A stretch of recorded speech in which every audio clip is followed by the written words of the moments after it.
कारगिल दिवस अवसर में आसिका एनएसी हाईस्कल पूर्वतन छात्र शहीद उमाकांत पट्टनायक उद्देश्य अनुष्ठित स्मृतिसभा अनुष्ठित हो जाइछि। कारगिल युद्ध में शत्रुपक्ष सह लड़ी देशपाई जीवन देइथिबा शहीद उमाकांत जने दक्ष सैनिक सांगको मेलापी और मिष्टभाषी मनीष थिले। पिलाटी दिनरू तांकरी साहस और धैर्य पर विद्यालय स्तर प्रशंसित होते बोली मत प्रकाश करथिले उपस्थित व्यक्तिविशेष और अतिथिवृंद। आसिका माटी एही भली योद्धा को नहीं सब गर्व अनुभव करने सहित उचित सम्मान देबारे अवहेला करिब नाही बोली अभिवक्ता नारायण मुनि निज उद्बोधन कहिथिले। शहीद उमाकांत पट्टनायक देशपाई प्राणबली देई आम माटी को गर्वित करिसेंति बोली कहिथिले अन्यतम अभिवक्ता निर्मल कुमार दास।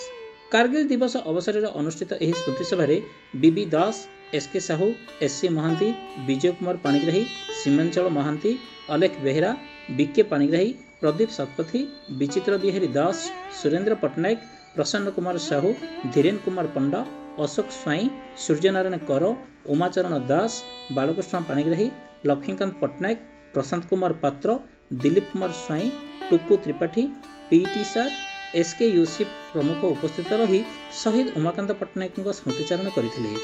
ब्यूरो रिपोर्ट, आंचलिक वार्ता।